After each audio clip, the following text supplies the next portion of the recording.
अस्सलामुअलैकुम and very good morning. आप देख रहे हैं न्यू पाकिस्तान और मैं हूं आपके साथ ज़रिया राजपूत और मैं हूं आपके साथ अनवर खावर। और आज फाइनली हम सुबह का जो आगाज करने जा रहे हैं वो कुछ अच्छी खबर से करने जा रहे हैं, क्योंकि हम सभी जानते हैं कि पेट्रोलियम मसनूआत की बढ़ती कीमतों ने आवाम को, हम समेत, कितना परेशान कर रखा है, परेशानी में मुब्तला कर रखा है।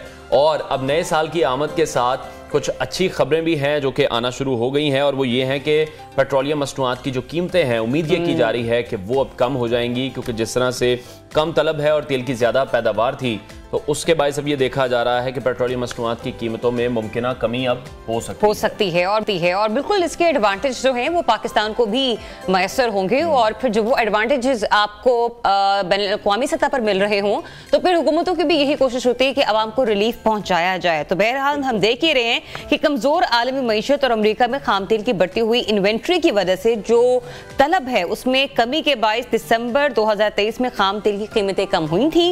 और फिर अब जो इकोनॉमी एक्सपर्ट्स हैं वो ये बता रहे हैं कि मशरिक़ी वुस्ता में सिर्फ जोग्राफियाई सियासी कशीदगी ही तेल की कीमतों को बढ़ा सकती है, वरना इसके अलावा कोई दूसरा चांस हमें नजर नहीं आ रहा कि इन पेट्रोलियम मसनूआत की कीमतों में कोई इजाफा हो। लेकिन अब ये भी देखना है कि जब पेट्रोलियम मसनूआत की कीमतें कम होती हैं तो फिर जो बाकी चीजें हैं उस पर उसका इम्पैक्ट नहीं होता है। जो भी रेगुलेटेड अथॉरिटीज हैं, कमेटीज बनी होती हैं, हम देखते हैं कि उस टाइम तो उस पर कोई कमी नहीं होती। जैसे ही फ्यूल की प्राइसेस बढ़ती हैं तो हम फिर देखते हैं बाजी आपने देखा नहीं, पेट्रोल महंगा हो गया है। फिर चाहे आप कपड़ा खरीदें, आप प्याज खरीदें, आप दालें खरीदें, आप घर की ग्रोसरी करें, आप कुछ भी करें, आपको एक जवाब सुनने को मिलता, बाजी देखे ना पेट्रोल की कीमतें कितनी बढ़ गई हैं। और फिर जब यही बाजी जब दोबारा जा रही थी, भाई आपने नहीं देखा पेट्रोल के पैसे कम हो गए हैं, और बाजी इतनी जल्दी थोड़ी ना कुछ होता है। हाँ, फिर वो कहते डॉलर बढ़ते हैं, हाँ, उनका कोई लेना देना नहीं होता। तो ये भी मेरा ख्याल है जो प्राइस कंट्रोल कमेटियां हैं उनका ये भी काम बनता है कि जब पेट्रोलियम मसनूआत की कीमतों में कमी हो, जैसा कि हमने देखा 333 से पेट्रोल अब वापस आया 268 पर, अभी तो 268 पर ही है। तो उसके बाद भी हमने देखा 50 रुपए का जो एक गैप था वो जब फिल इन हुआ, 60 रुपए का गैप था, उसके बाद भी कोई भी प्राइस कंट्रोल कमेटियां काम नहीं कर सकी और आवाम को जो दूसरी चीजें थी उसमें कोई भी रिलीफ नहीं मिलता। अच्छा, वैसे हम प्राइस कंट्रोल कमेटियों को तो कहने ही लगे, हाथ मोहसिन नकवी साहब को ना कह दे, क्योंकि इतने एक्टिव वो हमें नजर आते हैं, हर जगह छापे मारते हुए नजर आते हैं। सुन लें उन तक ये पैगाम किसी तरह से पहुंच जाए, बिल्कुल ऐसे ही। और खासे एक्टिव हैं, काफी काम करते दिखाई दे रहे हैं, जो कि बहुत अच्छी बात है। और अगर इस पर भी थोड़ा सा एक्शन ले लें तो आवाम के लिए बहुत ही आसानी यकीनी तौर पर हो जाएगी। इस हवाले से मजीद भी बात करेंगे, भी शामिल करते हैं टॉप स्टोरीज। कराची की सियासत में मुस्लिम लीग नून की पहली कामयाब एंट्री।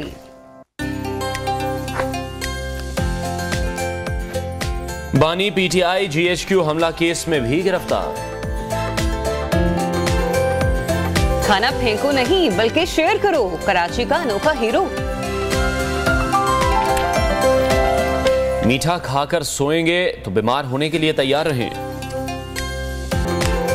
और इस वक्त जनूबी एशिया के मुल्कों में आम इंतखाबात हो रहे हैं, जिसमें सरे फहरिस्त बांग्लादेश है, जहां आम इंतखाबात अब हो चुके हैं। पाकिस्तान में आम इंतखाबात होने जा रहे हैं और उसके बाद भारत की बारी है जहां पर आम इंतखाबात होने हैं। बांग्लादेश की बात करें तो वहां पर होने वाले इंतखाबात में बांग्लादेश की वजीर आजम शेख हसीना वाजिद ने आम इंतखाबात में 5वीं बार कामयाबी हासिल कर ली है।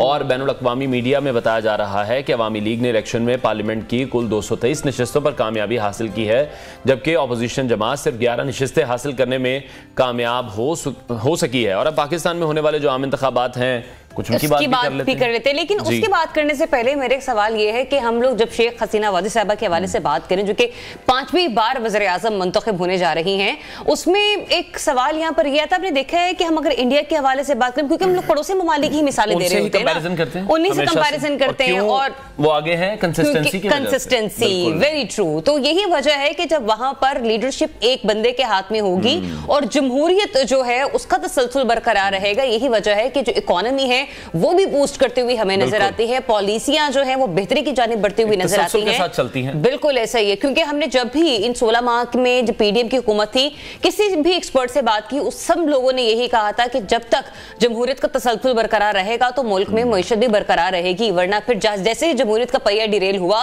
वैसे ही हमारी जो मईशत है वो भी पटड़ी से उतर जाएगी। तो हमारे चूंकि अब आम इंतखाबात आने वाले हैं तो ये बात इसलिए हो रही है कि फैसला आप लोगों ने बड़ा सोच समझ कर करना है, है, क्योंकि अभी हाल ही में हमने ये भी देखा कि सुप्रीम कोर्ट में चीफ जस्टिस ऑफ पाकिस्तान की सरबराही में 3 रुकनी बेंच ने पीटीआई लेवल प्लेइंग फील्ड से मुताल्लिक दरख्वास्त पर समाअत की, जिस दौरान चीफ जस्टिस ने कहा कि सुप्रीम कोर्ट रिटर्निंग अफसरान को यह नहीं कह सकती कि किसी के कागजात नामजदगी मुस्तरद ना करें। बिल्कुल ऐसी। और चीफ जस्टिस ने सवाल भी किया कि क्या पाकिस्तान तहरीक इंसाफ ये चाहती है कि जो 100% कागजात नामजदगी हैं वो मंजूर कर लिए जाएं। दूसरी तरफ तहरीक इंसाफ के बानी की साने 9 मई GHQ हमला केस में भी गिरफ्तारी डाल दी गई है। और इसके साथ साथ बैंकिंग कोर्ट ने जाली अकाउंट्स केस में साबिक सदर आसिफ जरदारी और जो उनके हमशीरा हैं फरियाल तालपुर, उनको भी नोटिस जारी कर दिया है। अदालत ने फारूक नाइक के जो दलाइल थे वो सुनने के बाद आसिफ अली जरदारी और फरियाल तालपुर समेत दीगर को 19 फरवरी के लिए नोटिस भी जारी कर दिए हैं। मुस्लिम लीग नून की सियासत के हवाले से बात करें तो मुस्लिम लीग नून के सेक्रेटरी जनरल एहसन इकबाल कह रहे हैं कि आम इंतखाबात के लिए पार्टी 12 जनवरी तक उम्मीदवारों को टिकट जारी कर देगी, जिस पर काफी बात भी की जा रही थी कि नून लीग की तरफ से अब किस बात का डिले है। क्या इन लोगों को अभी भी शक है कि इलेक्शन नहीं होने जा रहे हैं? एक्चुअली वो मेरे ख्याल में जिस चीज का डिले था ना वो खतरा टल चुका है बिल्कुल। और जो मुशावरत का सिलसिला है वो अभी भी जारी है। और ऐसी मुशावरत में एहसन इकबाल साहब भी दावा करते हुए नजर आ रहे हैं कि नून लीग 12 जनूबी जो लोग हैं उनको उम्मीदवारों को 12 जनवरी को जो है वो उम्मीदवारों को टिकट जारी करेगी और फिर सब पर बाजी ले जाएगी। लेकिन आम इंतखाबात के हवाले से मुस्लिम लीग नून और IPP के दरमियान सीट एडजस्टमेंट का जो मामला है वो भी खासा तय पाके है। तो इस सिलसिले में बताया जा रहा है कि IPP की जानिब से कौमी असेंबली की 13 और सूबाई असेंबली की 22 सीटों के मुतालबे का इम्कान है और IPP को कौमी 7 मिल सकती हैं, जबकि सूबाई असेंबली की 11 नशिस्तें मिल सकती हैं। और इसी के साथ साथ MQM और पाकिस्तान मुस्लिम लीग नून के दरमियान भी कराची की नशिस्तों पर फैसला हो गया है। तो मुझे लगता है कि वो जो ताहयात नया अहली की मोहर जैसी ही हटाई गई है ना, उसके बाद फैसले तो हो चुके होंगे नून लीग के अंदर भी, लेकिन सिर्फ सामने लाना बाकी होंगे। जो जिनके साथ अलायंसेस थे अब उनके साथ भी कुछ राहें हमवार होती दिखाई दे रही हैं। MQM ने 242 शहबाज शरीफ को देने पर आमादा हो चुकी है। दूसरी जानिब जमीयत उलमा इस्लाम ने कौमी असेंबली की 30 सीटों के लिए अपने उम्मीदवारों का ऐलान कर दिया है। और अब जो सारी खबरें हैं, सारी नजरें हैं वो आम इंतखाबात पर ही टिकी हुई हैं। इसी हवाले से मजीद बात करेंगे सीनियर तजियाकार आमिर हाशिम खाकवानी साहब ने ज्वाइन। बहुत शुक्रिया आपके वक्त के लिए। पहले ज़माने में ये तो सुना था कि जब लीडरान जेलों में होते थे तो वो किताबें लिखते थे, लेकिन अब ये जो कॉलम लिखने का एक तरीक़ाकार है वो भी उस सूरत हाल में जब पाकिस्तान तहरीक इंसाफ पर बहुत ज़्यादा सख्तियाँ हैं उस तनाजुर में हम ये देख रहे हैं कि कॉलमिस्ट में कॉलम छप जाता है, PTI के जो बानी हैं वो उसको ऑन भी कर लेते हैं। किस तरह से ये मुमकिन है?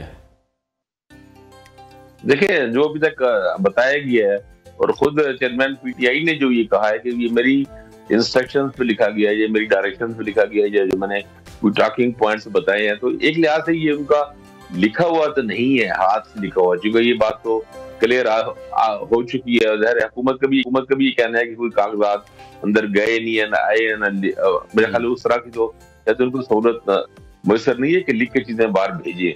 हालांकि माजी में ऐसा होता रहा है। भुट्टो साहब की जो किताब है वो भी ऐसे ही हुआ था कि अपने वकील के जरिए उसकी बाहर भेजे जाते रहे कागजात।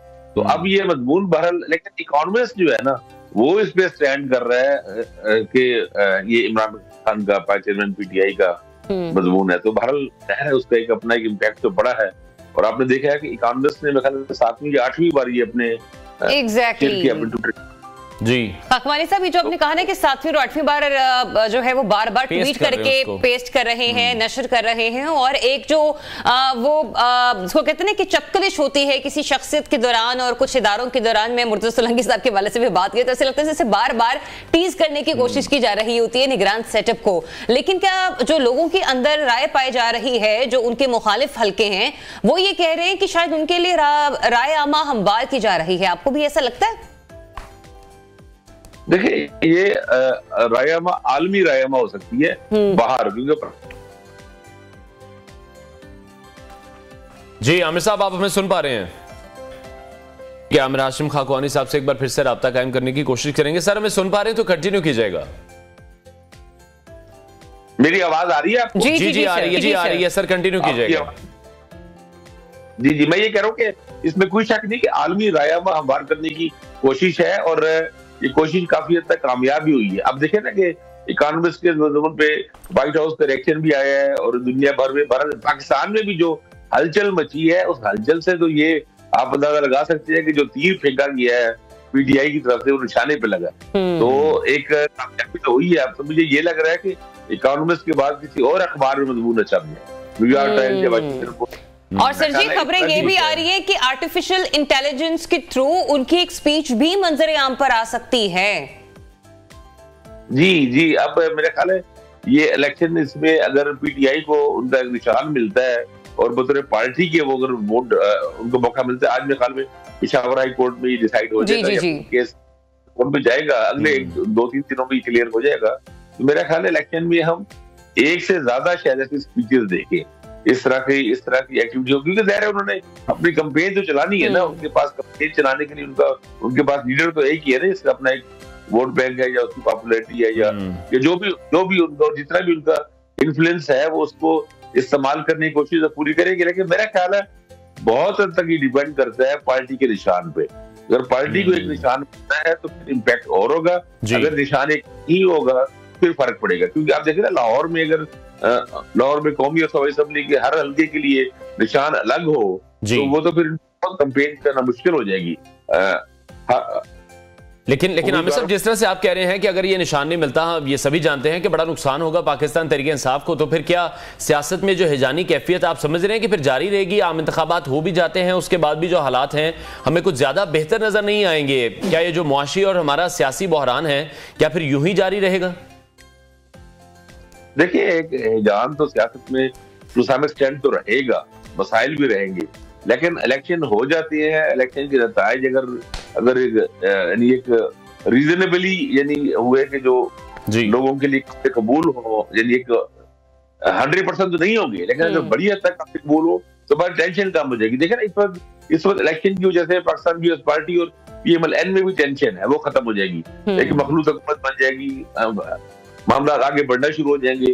तो मेरा ख्याल है वो चीजें वो तो नहीं होगी जो हम आइडियल हम स्टेबिलिटी चाह रहे हैं, बिल्कुल वो तो शायद ना हो, लेकिन चीजें आगे बढ़ेंगी। लेकिन मेरा ख्याल है आगे किसके लिए बढ़ेंगी? आगे उन जमातों के लिए बढ़ेंगी कि जो कि इस वक्त हालात से समझौता कर बैठी हैं, या फिर उस जमात के लिए भी बढ़ सकती हैं जो कि सानेहा 9 मई की अभी भी जो है ना वो आफ्टर शॉक्स ले रही है? अभी भी आपने देखा कि 2 रोज पहले पीटीआई के बैरिस्टर अब्दुल्ला मुमताज कालू साहब पाकिस्तान वतन वापस आए हैं सऊदी एयरलाइन के प्रवास के जरिए।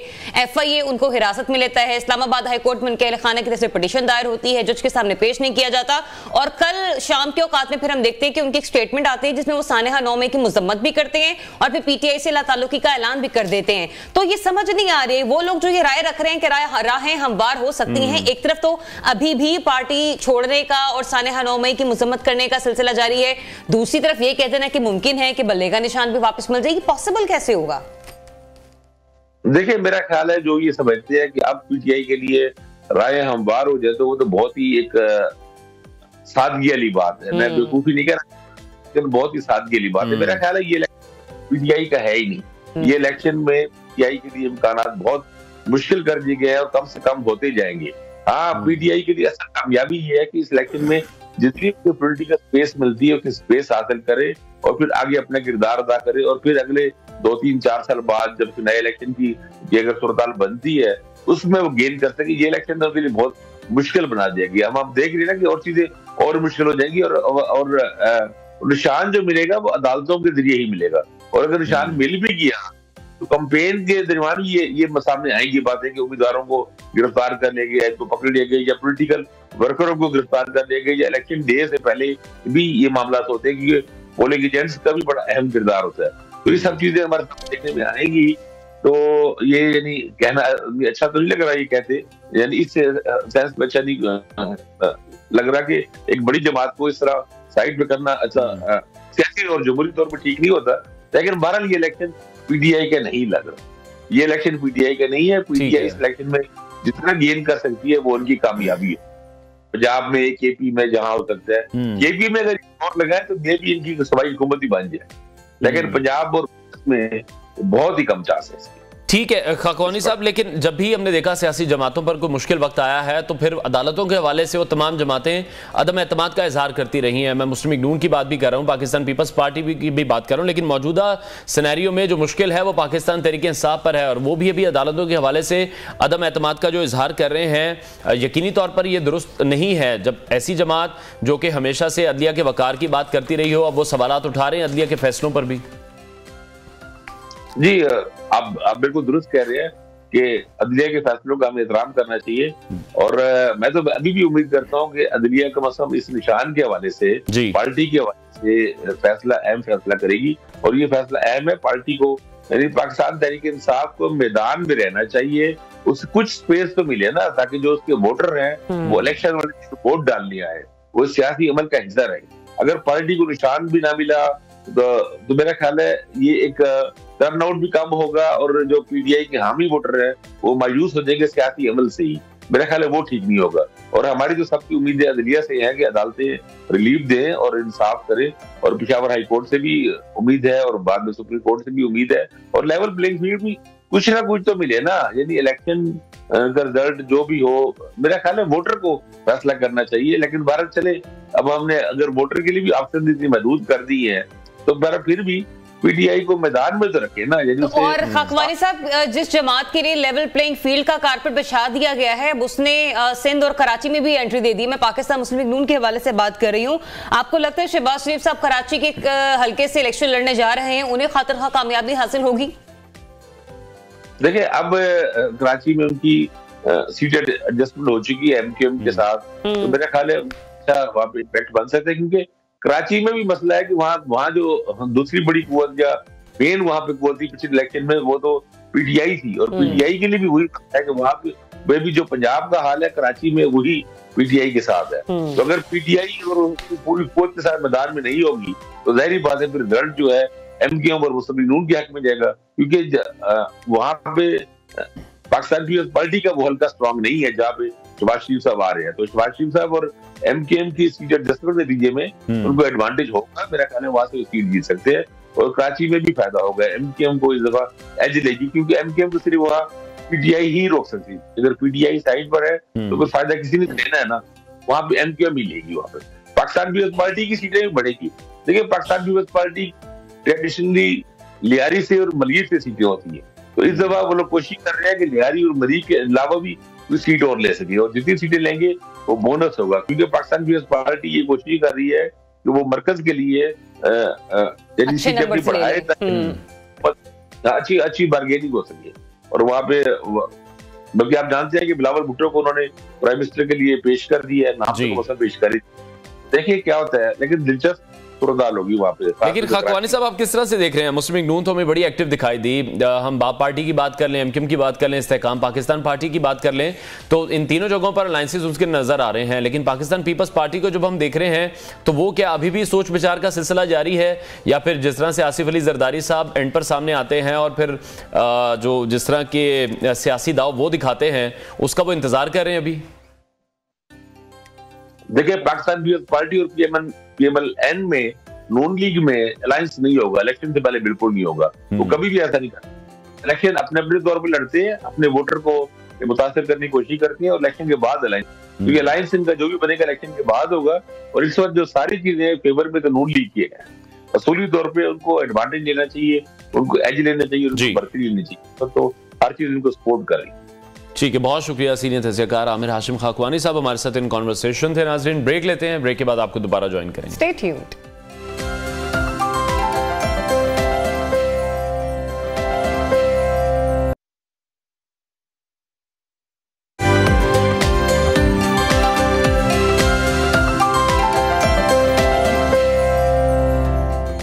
Welcome back. एक बार फिर से बात करेंगे सियासी मंजरनामे के हवाले से, जहां बासगश यही सुनाई दे रही है कि पाकिस्तान मुस्लिम लीग नून और आईपीपी के दरमियान सीट एडजस्टमेंट के मामलात पर बातचीत का सिलसिला जारी है। इसी सूरत हाल पर बात करने के लिए हमने इस वक्त दावत दी है आईपीपी के रहनुमा फयाजुल हसन चौहान। हमें कुछ ही देर में ज्वाइन करेंगे और उनसे हम जानने की कोशिश करेंगे कि मामलात आखिर कहाँ तक पहुँचे हैं, क्योंकि जो दूसरी जमातें हैं वो इस पर तनकीद करती भी दिखाई दे रही हैं। पाकिस्तान पीपल्स पार्टी डे 1 से कहती दिखाई दे रही है कि आईपीपी सिर्फ मुस्लिम लीग नून को फैसिलिटेट करने के लिए बनाई गई है, और पाकिस्तान मुस्लिम लीग नून की बी जमात है। और अभी जो इत्तलात हैं, जो खबरें हैं, वो यही हैं कि इन दोनों पार्टियों के दरमियान सीट एडजस्टमेंट का जो मामला है वो चल रहा है, और आईपीपी की जानिब से कौमी की 13 और सूबाई असम्बली की जो 22 सीटें हैं उनका मुतालबा किया गया था। और अब देखना यह है कि मुस्लिम लीग नून उसका किस तरह से रिस्पॉन्ड करती है और कितनी सीटें वो आईपीपी को ऑफर कर सकती है। बिल्कुल, और खबरें ये भी आ रही हैं कि मुमकिन तौर पर जो सूबाई की है उसकी उन्हें साथ मिल सकती हैं और जो कौमी असेंबली के है वहां पर 11 सीटों पर इत्तेफाक हो सकता है, लेकिन कुछ इनके रहनुमा ऐसे हैं कि जिनके हवाले से सीट एडजस्टमेंट का मामला अभी भी बीच में लटकता हुआ दिखाई दे रहा है। और हमने देखा है कि वो खासे एक्टिव रहे हैं IPP के लिए जब से उन्होंने पाकिस्तान तहरीक इंसाफ का पल्ला छोड़ा है। उसमें सबसे पहले तो बात कर लेते हैं फिरदौस आशिकवान साहिबा की, जो कि खासी मुतहरिक रही हैं, जिन्होंने बहुत सारे जलसों में अपना कंट्रीब्यूशन भी और कंट्रीब्यूशन खासा अच्छा उन्होंने किरदार अदा किया। इसके अलावा हुमायूं अख्तर साहब और राना नजीर साहब के हवाले से खबरें सामने आ रही हैं कि मुमकिन तौर पर शायद इन लोगों के हवाले से सीट एडजस्टमेंट का मामला जो है वो नतीजा खेज साबित ना हो। बहरहाल ये सिचुएशन, ये ऊंट किस करवट बैठता है, सियासी मंजरनामे पर हम आगे चलकर मजीद भी बात करेंगे। एक बड़ी अहम रिपोर्ट है जो हम अपने नाज़रीन के साथ शेयर करना चाहेंगे। जर्मनी के शहर फ्रैंकफर्ट में जहां टेक्सटाइल के हवाले से नुमाइश का जो इफ्तिताह है वो किया गया है और मुख्तलिफ ममालिक के जो टेक्सटाइल कंपनीज हैं उन्होंने भी इसमें हिस्सा लिया है। दुनिया भर से कंपनीज यहाँ पर आई हैं, पाकिस्तानी टेक्सटाइल कंपनीज भी यहाँ पर मौजूद हैं और जो नए नए तरीके हैं वो मुतारिफ करवाए जा रहे हैं। घास से बड़ा हैरानकुन था मेरे लिए भी अभी जब हम ये रिपोर्ट भी देख रहे थे और आप लोगों को भी होगा कि फैब्रिक बन सकता है और उसका अमली मुजाहिरा करके दिखाया जा रहा है वहां पर, उस जो नुमाइश वहां पर लगाई गई है। तो डेनमार्क की कंपनी के साथ पाकिस्तानी कंपनी ने भी इस फाइबर से तौलिया बनाने का काम जो है वो शुरू कर दिया है। हमारे कॉरेस्पॉन्डेंट हैं फ्रैंकफर्ट से काशिफ मुनीर, उनकी रिपोर्ट देखते हैं। जी, जर्मनी के शहर फ्रैंकफर्ट में हेम टेक्सटाइल का आगाज़ हो गया है। हेम टेक्सटाइल में वैसे तो पाकिस्तान की बहुत बड़ी तादाद में पाकिस्तान से एग्जिबिटर्स आए हुए हैं, लेकिन यहाँ आज पहले दिन में अगर आपको एक बात दिखाऊं, दुनिया कहाँ तरक्की कर रही है। आज आप मेरे पीछे देख सकते हैं, आपको घास नज़र आ रही होगी पूरी दुनिया में, यानी ये वाली घास हमारे पाकिस्तान में भी बहुत है। इस घास से आप ये देख सकते हैं कि ये पूरा प्रोसेस करके ये जो है आपको ये टी शर्ट बनती नज़र आएगी। उसके अलावा ये आपको अगर शूज़ नज़र आ रहे हों तो ये रॉ मटेरियल जो है ये शुगर केन से लिया गया है। तो ये तमाम चीज़ें जो हैं अब जो है दुनिया जो है तब्दीली की तरफ जाए चले जा रही है। सबसे अहम बात यह है कि यहाँ पर पाकिस्तानी प्रोडक्ट के साथ भी जो है वो काम हो रहा है। ये प्रोडक्ट जो है पाकिस्तान से आ रही है, इसका 50% रॉ मटेरियल पाकिस्तान से और 50% यहाँ से भेजा जा रहा है। इस जो स्टॉल है इस हवाले से जो नया ट्रेंड इनके बारे में पूछते हैं, यहाँ पर मौजूद है कि किस तरह काम किया रहा है। Can you tell me about what is the procedure of grass material for this and what are you dealing with Pakistan? Sure. What we do is that we extract the juice from the grass. That is commonly known grass that you have in your back garden. And then we have bacteria to eat that sugar and turn it into a lactite-based polymer that can substitute polyester. And then we enhance it. And what are you sharing with Pakistan? What we do in Pakistan is a product that is for towels. And this is a carrier for towels. You said 50% raw material from here to Pakistan? Yeah, we do that at the moment, but in the future we can produce raw materials in Pakistan also. आपने सारी बात सुनी, उन्होंने बताया कि ये सबसे अहम बात है कि दुनिया जो है जिद्दत की तरफ जा रही है। ये जो पाकिस्तान के साथ भी काम हो रहा है और जो सबसे अहम बात यह है कि आपके हमारे घरों के पीछे गार्डन में जो घास होती है, अब इस गार्डन के जो घास है उससे ना सिर्फ ये कपड़े बन सकेंगे, इसके अलावा शुगर केन से ये इतने महंगे जूते ही बनाए जा रहे हैं। और इस दफ़ा जो हेम टेक्सटाइल के अंदर सबसे अहम बात यह है कि जिद्दत पे ज़्यादा काम किया जा रहा है। जी, इनोवेशंस पर काम किया जा रहा है, ये हमें अपडेट किया जा रहा था और इनोवेशंस पर काम होना भी चाहिए। आपको नए से नई चीजें जो है प्रोड्यूस करना चाहिए। वैसे हम देख रहे हैं कि पाकिस्तान में भी लोग इस किस्म के आइडियाज के साथ काम तो करना चाहते हैं, लेकिन एक प्रॉब्लम वहां पर ये आती है क्योंकि लोगों के पास स्टार्टअप्स तो होते हैं पर एक इन्वेस्टमेंट अपॉर्चुनिटी उनके पास नहीं होती कि लोग उनको वो क्वेश्चन प्रोवाइड कर सके कि जहां पर वो अपनी चीजों को इनोवेट कर सके। तो ये एक सवाल निशान है लोगों के लिए। एनर्जी सेक्टर पर पाकिस्तान में सबसे ज्यादा काम करने की जरूरत है। सस्ती बिजली, सस्ती गैस और इन दोनों चीजों की जो फराहमी है वो मुस्तकिल बुनियादों पर जब होगी तभी हम अपने जो नेबर कंट्री हैं उनके साथ हम मुकाबला जो है फिर वो कर सकेंगे एक्सपोर्ट में। और पाकिस्तान ने जिस नुमाइश का हम जिक्र कर रहे थे, जो नुमाइश आपने रिपोर्ट में देखी, पाकिस्तान ने एक चौथे बड़े मुल्क की हैसियत से इस नुमाइश में हिस्सा भी लिया है। तो टेक्सटाइल सेक्टर पाकिस्तान में बहुत अच्छे तरीके से काम कर रहा है, बट अगेन जरूरत यही है कि जो हमारे एक्सपोर्टर्स हैं उनको मजीद फैसिलिटेट किया जाए। जो नए लोग आ रहे हैं, जो नए स्टार्टअप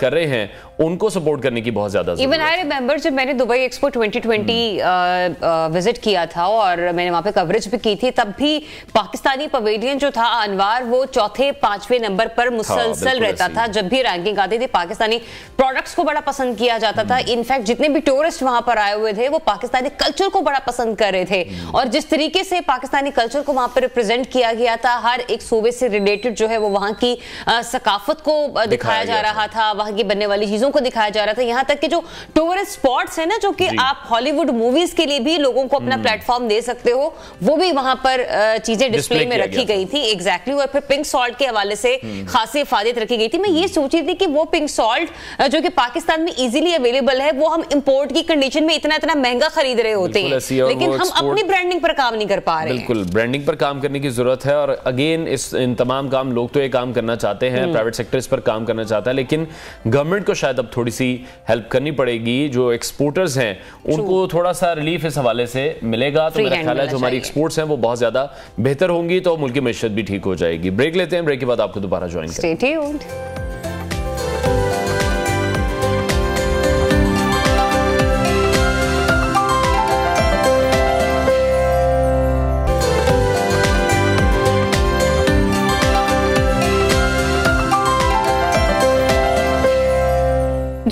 वंस अगेन आप देख रहे न्यू पाकिस्तान। और ब्रेक पर जाने से पहले हम लोग बात ही कर रहे थे कि इस वक्त इंतखाबी माहौल जो है वो सरगर्म होता हुआ हमें नजर आ रहा है, जब से हमने देखा है कि आईपीपी के जो इस वक्त सीनियर रहनुमा है जहांगीर तरीन साहब, उनकी ताहयात नाअहली का जो मामला है वो भी अब टल गया है। जिनके सर पे तलवार लटक रही थी और फिर पाकिस्तान मुस्लिम लीग नून के जो लीडर हैं जनाब नवाज शरीफ साहब, उनके हवाले से भी जो फैसला है वो बड़ा पॉजिटिव सामने आया है। तो उसके बाद ये लग रहा है कि अब दोनों पार्टियां जो है वो खासी मुतहरिक हो गई हैं और ऑन ग्राउंड जो इनकी कैंपेन्स हैं वो हमें बड़ी भरपूर तरीके से होती हुई नजर आएगी। इसी पर बात कर लेते हैं। आईपीपी के सीनियर रहनुमा फैजुल हसन चौहान साहब ने हमें ज्वाइन किया है। जरा उनसे सबसे पहले तो ये जानते हैं कि जो मुस्लिम लीग नून और आईपीपी के दरमियान सीट एडजस्टमेंट का मामला है वो पहुंचा कहां तक है। फैसला, बहुत शुक्रिया आपके वक्त का, फरमाइएगा इस वक्त ऊंट किस करवट बैठा है सर?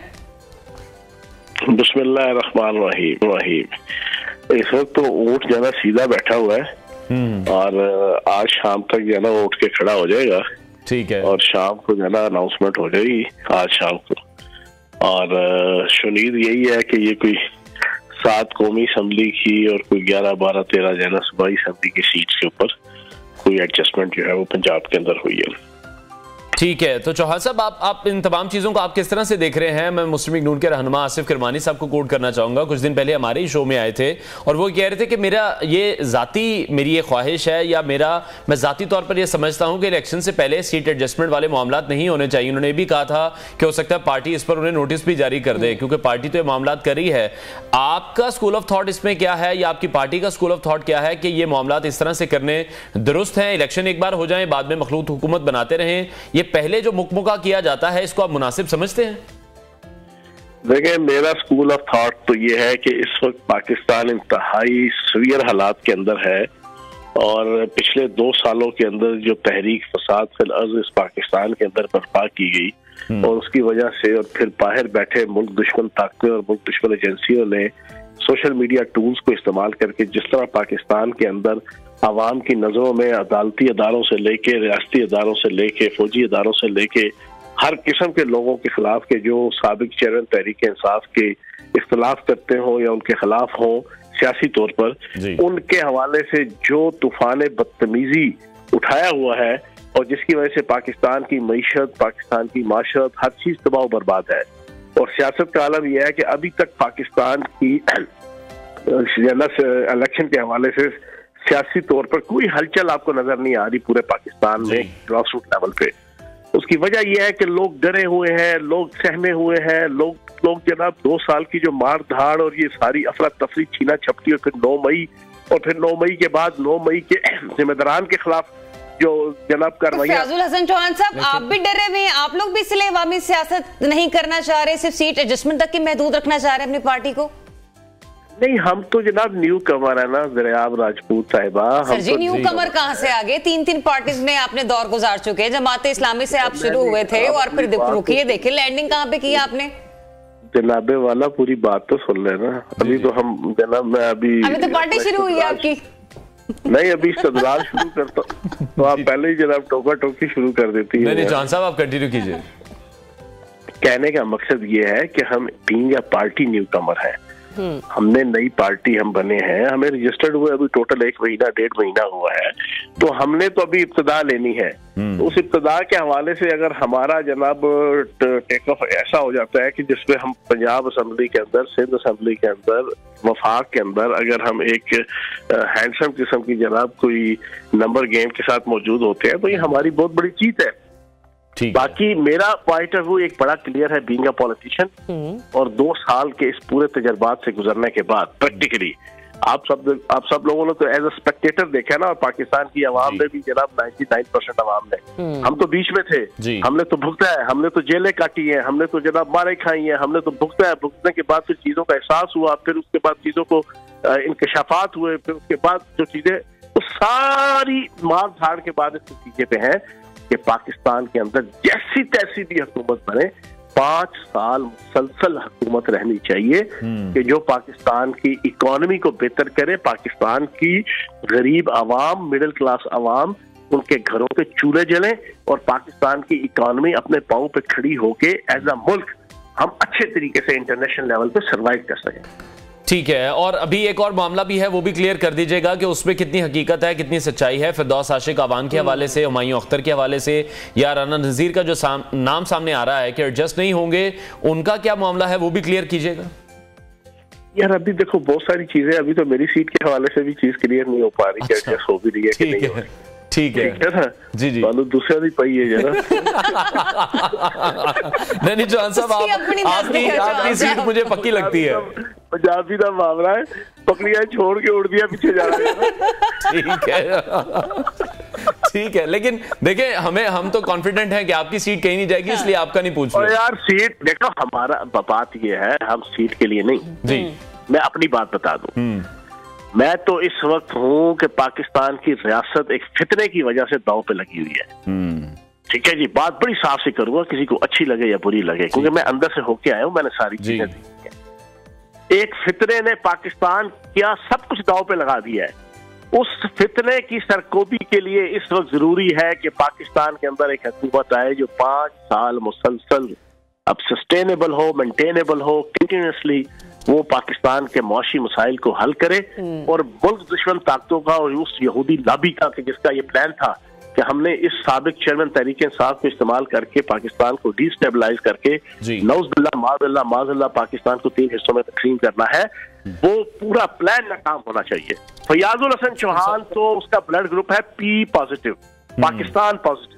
चौहान साहब जो आप बात कर रहे हैं वो बिल्कुल दुरुस्त है, उस चीज को एंडोर्स भी करना चाहिए कि हुकूमत जो भी बने उसे 5 साल पूरे करने चाहिए, लेकिन आपको लगता है कि इतनी सारी सियासी जमातें जब इत्तेहाद करके वफाक का हिस्सा बनेंगी तो तमाम सियासी जमातों को लेकर चलना आसान होगा किसी भी वज़ीर आज़म के लिए जो कि उस वक्त रूलिंग पार्टी होगी? डिपेंड करता है नवाज शरीफ साहब पे। मैं आपको बड़ी सच्ची बात बता दूं, नवाज शरीफ साहब के ऊपर डिपेंड करता है कि वो किस अंदाज से चीजों को लेके चलते हैं। ठीक है, सारी की सारी चीज 5 साल पूरे होने का तो समझ लें कि सारे मामला उन्हीं के इर्द गिर्द घूमते हैं। तो अगर तो अच्छे तरीके से सबको साथ लेके चले, उनकी अगर हुकूमत बन जाती है, उस हुकूमत को चाहे वो नंबर गेम्स सारों के कम होंगे, किसी के पास भी सादा एक्सरियत भी असेंबली के अंदर नहीं होगी, कोएलिशन हुकूमत होगी जो नजर। ठीक है, बहुत शुक्रिया। पाकिस्तान इस्तेकाम पार्टी के रहनुमा फयाजुल हसन चौहान हमारे साथ इन कॉन्वर्सेशन थे नाजरीन। और अभी आपको हम बराह रास्त लिए चलेंगे सुप्रीम कोर्ट में, इस वक्त जहां पर बराह रास्त समाअत जारी है। यहाँ तक कि उनके जो फैसले हैं वो कभी लाहौर हाई कोर्ट में सिंगल बेंच में उनको चैलेंज किया जाता है, जो कि फिर सुप्रीम कोर्ट ने उस पर मुदाखलत करनी पड़ी कि इलेक्शन के अमल को ना रोका जाए। इसी तरह पेशावर हाई कोर्ट में सिंगल बेंच की तरफ से फैसले आए जिन्होंने कमीशन के जो फैसले उनको चैलेंज किया। मैं ये समझता हूँ और ये बात हमने रखी भी है कि क्या ही बेहतर होता कि पेशावर हाई कोर्ट हमें भी सुनता, हमारे सबूत भी सामने रखता, क्योंकि पाकिस्तान तहरीक इंसाफ ने इंट्रा पार्टी इलेक्शंस के नाम पे पाकिस्तान के आइन की खिलाफ वर्जी की है, इलेक्शन एक्ट 2017 की खिलाफ वर्जी की है और जो पाकिस्तान के शहरी बलखसूस पाकिस्तान तहरीक इंसाफ के मेंबरान हैं, हमारे बुनियादी आइनी हकूक़ पर डाका डाला गया। और अगर हम ये तमाम सबूत जिसकी बुनियाद पे इलेक्शन कमीशन ने 22 दिसंबर को फैसला किया, क्या ही बेहतर होता कि पेशावर हाई कोर्ट भी हमारे वो तमाम दलाइल, तमाम सबूत अपने सामने रखता फैसला सादर करने से पहले। क्योंकि पाकिस्तान में जो जमातें जो जमहूरियत की अलमबरदार बनती हैं, जो कहती हैं कि जो हम डेमोक्रेसी और रूल ऑफ लॉ की बात करते हैं, वो जमातें अपने अंदर जमहूरियत बर्दाश्त करने से कासिर हैं। और ये जो पाकिस्तान तहरीक इंसाफ ने ये इंट्रा पार्टी इलेक्शन के नाम पे एक बंद कमरे में कंप्यूटर के सामने बैठ के एक फ्रॉड मुनक्कद किया, यहाँ तक कि जहाँ इलेक्शन का लोकेशन थी उसको खुफिया रखा गया, माँ सिवाय इसके कि पेशावर में इलेक्शन होंगे। इस्लामाबाद में अकबर बाबर साहब मीडिया से गुफ्तगू कर रहे थे और इसी के साथ एक अहम खबर है, वो भी आपको देते चलेंगे। पाकिस्तान तहरीक इंसाफ को एक बड़ा रिलीफ मिल गया है लाहौर हाई कोर्ट से, और यास्मीन राशिद साहिबा की अपील जो है वो मंजूर कर ली गई है। इलेक्शन लड़ने की इजाजत उन्हें मिल गई है। एपलेट ट्रिब्यूनल ने रिटर्निंग ऑफिसर का फैसला कलअदम करार दे दिया है, जबकि डॉक्टर यास्मीन राशिद के लाहौर के हल्का NA 130 से इलेक्शन लड़ने के लिए उन्हें अहल करार दिया गया है। और जस्टिस तारिक नदीम ने डॉक्टर यास्मीन राशिद की अपील पर समाअत की है। तो पाकिस्तान तहरीक इंसाफ को बिल्कुल लाहौर हाई कोर्ट से एक और रिलीफ मिल गया है। यास्मीन राशिद की अपील को मंजूर कर लिया गया है।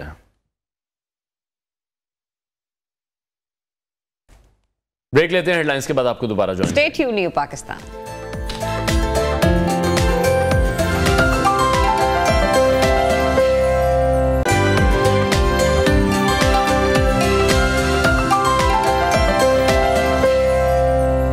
अहम खबर शामिल करेंगे। बानी PTI हम देख रहे हैं कि अदालत में भी इस वक्त हमें नाकाम दिखाई दे रहे हैं, और जो इत्तलात इस वक्त मौसूल हो रही हैं बानी PTI अदालत में भी नाकाम दिखाई दिए हैं। इलेक्शन ट्रिब्यूनल ने बानी PTI की अपील खारिज कर दी। हमारे कॉरेस्पॉन्डेंट उमर हयात हमें मजीद अपडेट करेंगे।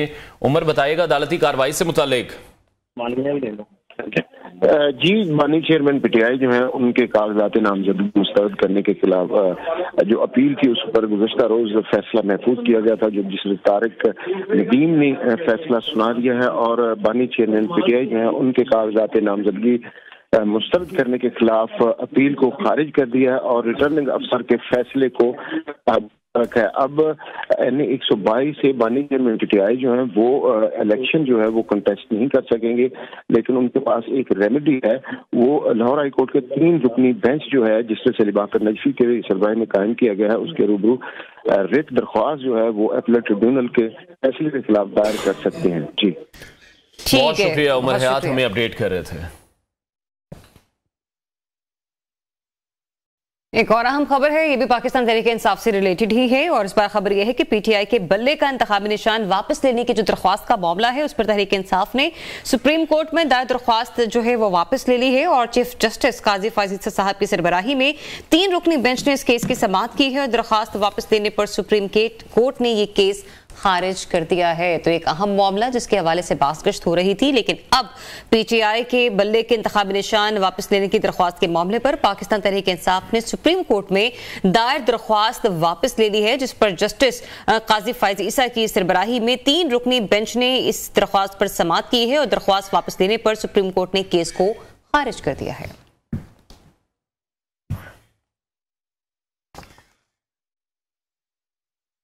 प्रोग्राम में आगे बढ़ते हैं और पंजाब भर के स्कूल्स की बात करेंगे जो मौसम सरमा की तातीलात के बाद आज दोबारा से खुल रहे हैं। हुकूमत पंजाब नोटिफिकेशन के मुताबिक जो तमाम स्कूल हैं वो आज से 10 से 22 जनवरी तक सुबह 9:30 बजे खुल चुके हैं। महकमा तालीम पंजाब के इस नोटिफिकेशन में स्कूलों की छुट्टियों का वक्त नहीं बताया गया था।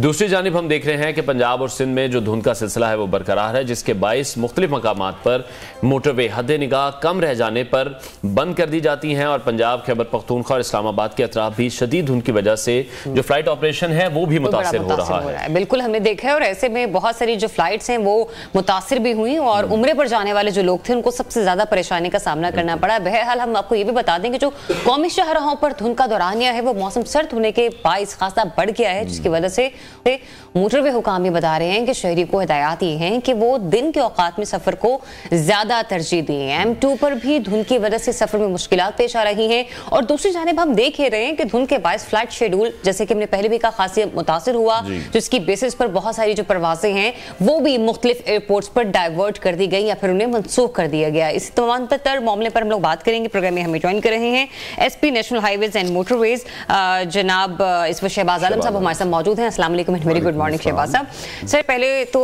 ये जो सिचुएशन हम देख रहे हैं, धुंध के बाद जो मोटरवेज बंद की जा रही हैं, और इसके बाद हम ये भी देख रहे हैं कि जो लोग खिलाफ वर्जी करें उन्हें भारी जुर्माने भी दिए गए हैं बहुत सारी ट्रांसपोर्टर्स कंपनीज को। ये फैसला जब लिया जाता है कि धुंध के बायस मोटरवेज बंद कर दी जाती हैं, इससे लोगों की जिंदगी को महफूज बनाने में अब तक आप लोगों को किस तनासुब से मदद मिलती आई है? First of all thank you very much for inviting me. और ये बहुत बड़ा इशू है, स्पेशली जो विंटर वेकेशंस में फोग का जो इशू है ये हमारे लिए सबसे चैलेंजिंग होता है। और अगर इसमें स्मोक भी ऐड हो जाए जी तो ये जो फोगी इन्वायरमेंट है ये प्रोलॉन्ग हो जाती है और काफ़ी ज़्यादा इश्यूज होते हैं। उसमें गाइडलाइन हम गाहे बगाहे आवाम को देते रहते हैं। हमारी जो मोटरवे पुलिस का एक कमांड एंड कंट्रोल सेंटर है, जो जिस एरिया में भी फोग होती है उसको एट द राइट टाइम हम अपडेट करते हैं और लोग तो डिसमिनेट करते हैं, पब्लिक तक पहुंचाते हैं जी कि इस टाइम से इस टाइम तक आप ट्रैवलिंग से अवॉइड करें। ठीक है, क्योंकि अल्टीमेटली कोई ऐसा सोल्यूशन नहीं है कि फोग में आपने कैसे ट्रैवलिंग करनी है। अपार्ट फ्रॉम अदर थिंग्स कुछ टेक्निक्स होती हैं इन केस के अगर आप ट्रैवलिंग कर रहे हैं and you are confronting fog in between your way, तो कैसे आपने उसको काउंटर करना है या क्या चीज़ें हैं। उसमें कुछ सर्टेन चीज़ें हैं कि आपने सबसे पहले तो अपनी जो गाड़ी है उसको एक सर्टेन स्पीड पे लेके आना है। और उसके अलावा आपने अगर बेहतर पॉसिबल ये होगा कि जो आपको रोड के ऊपर टर्न्स एंड ट्विस्ट नजर आ रहे हैं, जो लेन मार्किंग है उस आप उसको फॉलो करें। ठीक है, और डिफोगर का यूज करें, डिस्ट्रैक्शन से अवॉइड करें। और अगर आपको नजर आ रहा है कि बिल्कुल जीरो विजिबिलिटी हो गई है और कुछ नजर नहीं आ रहा और बिल्कुल आप कंफ्यूज है, तो आप गाड़ी को साइड पे खड़े करके उसके हैजर्ड्स ऑन कर दें।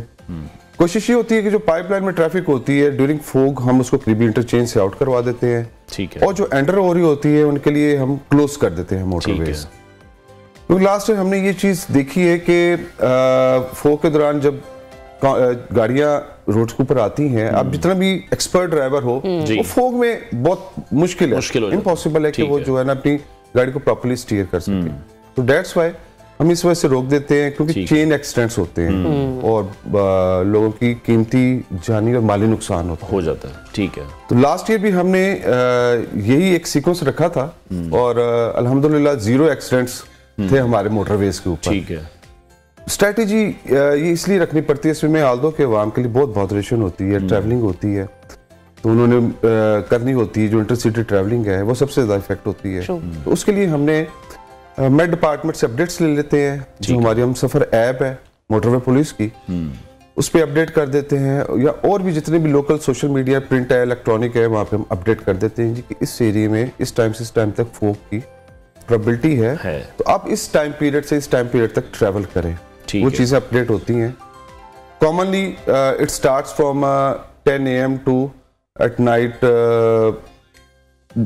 मींस कि जब तक फोग की प्रेवलेंस नहीं होती तो उस टाइम से स्टार्ट हो जाता है। लेकिन शहबाज साहब, मैं अपना पर्सनल एक्सपीरियंस शेयर करना चाहूंगा। Motorway is the safest route, मेरी नजर में तो सेफेस्ट है, क्योंकि स्ट्रेट रूट भी है, सिक्योरिटी भी वहां पर है, रोड्स बिल्कुल क्लियर हैं और कोई ट्रैफिक वहां पर एंटर नहीं हो रही होती है कहीं से भी। अब हमारे साथ भी एक ऐसा वाकया हुआ कि हम लास्ट ईयर ट्रैवल कर रहे थे सर्दियों में, तो मोटरवे के एक सेक्शन पर मुल्तान से मैं वापस आ रहा था। लाहौर से पहले एक सेक्शन है, मुझे नाम एग्जैक्ट याद नहीं है, वहां से हमें कह दिया गया कि आप यहाँ से नीचे उतर जाएं, बहुत ज्यादा फॉग है। मतलब अगर मैं मोटरवे पर ट्रैवल कर रहा होता मेरे लिए शायद वो ज्यादा सेफ था, फॉग के बावजूद भी, क्योंकि वो स्ट्रेट रोड है। और उस हवाले से आप क्या समझते हैं, क्या पैटर्न होना चाहिए जब हमें वहां से जीटी रोड की तरफ उतार दिया गया, ना हम लोगों को रास्ता पता था, ना हम लोगों को आइडिया था कि अब आगे रोड्स किस तरह के हैं, सारी रोड वहां पर टूटी हुई थी। इवन रास्ते में जब हमें वहां पर पंजाब पुलिस मिली तो उन्होंने कहा भाईजान अगे डाकू है जे, अगे चोर है जे, तुसी अपनी जिम्मेदारी न जाना है। तो ये एक पैटर्न क्यों नहीं फिर मोटरवे अगर सेट करना चाहे या आप लोग कर सकते हो, क्योंकि आपने तो कह दिया कि मोटरवे पर 0 एक्सीडेंट हुए, आप लोगों ने तो लोगों को जीटी रोड पर उतार दिया, वहां पर उनके साथ जो मर्जी हो। तो इस हवाले से प्लानिंग कर रहे हैं आप लोग? मैं बिल्कुल इस चीज से एग्री करता हूं। इस समय हमारे पास ऑप्शंस नहीं है अदर देन मोटरवेज। देखें जब मोटरवेज फोग होती है, देखें ये वो लोग हैं, ये सिर्फ थोड़ा सा प्रपोर्शन है ट्रैफिक का जिसको हम डाइवर्ट करते हैं। अदरवाइज तो जब मोटरवेज ब्लॉक हो गए एंट्री क्लोज हो जाती है। बिल्कुल ऐसी जो पाइपलाइन में ट्रैफिक है उसके लिए फिर हम ये करते हैं कि जिनकी डेस्टिनेशन दूर है, लाइक उन्होंने लाहौर ट्रैवल करना है और अभी वो मिडवे में है, ठीक है, तो लाइक ये कि वहां पे फिर जो हम उनको आउट करवाना पड़ता है, अदरवाइज उनकी एक्सीडेंट की प्रोबेबिलिटी बहुत बढ़ जाती है। और मेरा ख्याल है कि जान से बढ़ के कोई कीमती चीज नहीं है। आपको लिंक रोड्स के ऊपर वो ऑलरेडी हमने एक प्लान कन्वे किया होता है, उनको हम पूरा रास्ता बताते हैं जी कि आपने ये रूट अडॉप्ट करेंगे तो आपको प्रोविंशियल हाईवे मिल जाएगी अगर आप अपनी डेस्टिनेशन की तरफ जाना चाहते हैं। ठीक है, लाइक वहां पे विजिबिलिटी लाइक होती है 100 या 150 तक होती है, लेकिन मोटरवेज चूंकि एक ऐसा एरिया है वहां पे हाँ जी 0 विजिबिलिटी हो जाती है, डेंस फोग हो जाती है and you can't see anything even beyond your vehicle। ठीक है, तो कोई ऐसी प्रोबेबिलिटी भी नहीं है, पॉसिबिलिटी भी नहीं है कि अगर मोटरवे वालों की गाड़ियां हो सकता है कि हम प्लान कर सके साथ कि वो लोगों को रास्ते में साथ लेकर जा सके। लिंक रोड्स के ऊपर हम कोशिश करते हैं, लोकल पुलिस को भी एंगेज करते हैं, उनको भी बताते हैं जी किस तरह कॉन्वेज आ रहे हैं मोटरवेज से, तो you have to look after, क्योंकि हमारा तो एरिया मोटरवेज तक होते हैं तो हम कोऑर्डिनेशन में होते हैं। ठीक है, तो ये भी सेफ्टी के लिए है लोगों की, या वो ट्रेवल कर लेंगे या किसी सेफ एरिया पे रुक जाएंगे, वो पॉपुलेटेड एरिया है। Motorway is a barren area, वहां पे कोई ऐसी कोई स्टॉप ओवर के लिए कोई ऐसी चीज नहीं है अनटिल अनलेस कोई सर्विस एरियाज बने हो। हाँ जी, सर्विस एरिया। एसपी साहब, इस वक्त हम सिचुएशन ये देख रहे हैं कि जब से कलर कहार वाली साइड पे कुछ 1-2 रोड एक्सीडेंट्स के वाकयात हुए, तो उसके बाद ये कहा जाता है कि कलर कहार उतरने से पहले भी एक पर्ची ली जाती है, उसके बाद भी ली जाती है, दौरानिया चेक किया जाता है कि आप कितनी देर में मुसाफत आपकी तय होगी। मैं खुद भी इस चीज को 2 से 3 बार एक्सपीरियंस कर चुकी हूँ, लेकिन होता यह है कि वो ट्रैवल बहुत प्रोलॉन्ग करना शुरू कर देता है, सफर आपका बहुत लंबा हो जाता है। तो उसके लिए कोई इमीडिएट इफेक्ट के बुनियादों पर कोई ना कोई ऐसी पॉलिसी बनाई गई है जिससे लोगों का जो सफर है वो थोड़ा सा आसान हो जाए, क्योंकि फिर हम ये देखते हैं कि आपके पैरामीटर्स पर उतरने के लिए जो ये बस सर्विसेज वाले होते हैं वो फिर घंटा आपका कलर का हार पर निकाल देते हैं, और उसके बाद फिर हम ये देखते हैं कि जिन लोगों ने ऑफिस पहुंचना है, किसी मीटिंग पे पहुंचना है, किसी कॉर्पोरेट इवेंट को अटेंड करना है, उन लोगों के लिए बड़ी परेशानियां होती हैं। जी एग्जैक्टली, ये बिल्कुल पर्टिकुलरली ये PSV जो व्हीकल्स है उनके लिए हमने ये एक प्रोसीजर हमने अडॉप्ट किया था, क्योंकि बड़े फ्रीक्वेंटली इंसिडेंट्स हुए थे बसेस के, स्पेशली PSVs के हवाले से 2-3 इश्यूज थे जिसमें उनकी फिटनेस पे क्वेश्चन मार्क था, प्रॉपर फिट गाड़ियां नहीं थी और ड्राइवर प्रॉपर्ली वेल ट्रेन्ड नहीं थे। तो वो जो स्लोप है बड़ी डेंजरस है वहाँ की, वो इट लुक्स के बिल्कुल स्ट्रेट है, कोई ऐसा इशू नहीं है, लेकिन जब आप गाड़ी को कर्व में लेके आते हैं तो पता चलता है। हाँ जी, उसका जो सेंट्रीफ्यूगल फोर्स होता है ना, सेंटर ऑफ ग्रेविटी होता है, वो अपना लूज कर देता है, तो उसके बाद फिर वो आउट ऑफ कंट्रोल हो जाती है गाड़ी, फिर ब्रेक्स भी काम नहीं आती। तो उसको हमने थोड़ा सा कंट्रोल करने के लिए हमने एक टाइम स्लिप इशू करनी शुरू की। ठीक है, जस्ट बिफोर द अगर इस्लामाबाद से आ रहे हैं तो कलर खार से पहले, और लाहौर से आ रहे हैं तो लाहौर से पहले। ठीक है, उसमें हमने एक पर्टिकुलर टाइम है कि इस टाइम पीरियड में आपने इस एरिया को क्रॉस करना है। द रीजन इज दैट के आइडिया नहीं होता स्पेशली नए ड्राइवर्स को और PSV ड्राइवर्स को कि बहुत दफा ऐसा हुआ है कि ओवर स्पीडिंग की वजह से हादसा होते हैं। वहीं पे हमने चेकिंग का भी निजाम लगाया हुआ है, उसमें हर गाड़ी चेक होती है, उसमें 50 to 60 की लिमिट होती है, उससे ज्यादा हम क्रॉस नहीं करने देते। ठीक है, तो मैं इनका सवाल ठीक है कि इसमें यह है कि लेट हो जाते हैं, बॉदरेशन होती है पैसेंजर्स के लिए, लेकिन फिलहाल ये कि हमारी स्ट्रेटजी की वजह से अभी वो भी 0 एक्सीडेंट्स हो चुके हैं अल्हम्दुलिल्लाह। आल्दो कि हम उनको बार-बार ब्रीफ भी कर चुके हैं, हमने उनको लाइक उन्हें इस हवाले से बहुत दफा ब्रीफ किया जी कि आप अपनी स्पीड पे कंट्रोल रखें। अच्छा, एक और सवाल है, शायद आपको सुनकर हंसी भी आएगी थोड़ी सी, लेकिन एक तो मैंने ये पूछना है कि क्या ये आपकी अथॉरिटी के अंदर है या इसके लिए किसी और कंसर्न डिपार्टमेंट से राब्ता करना पड़ेगा? मेरा ही एक्सपीरियंस हो रहा था क्योंकि जब से पेट्रोल प्राइस हुई तो मैंने भी जो था ना ये बिजनेस क्लास से ट्रैवल करना शुरू कर दिया। अच्छा, इत्तेफाक से मेरी चूंकि डाइट चल रही थी तो मैंने ना एक स्नैक शॉप से जाके एक स्नैक लेने, लेज ही की मैं बात करती हूँ, मैंने वो खरीदना चाहा।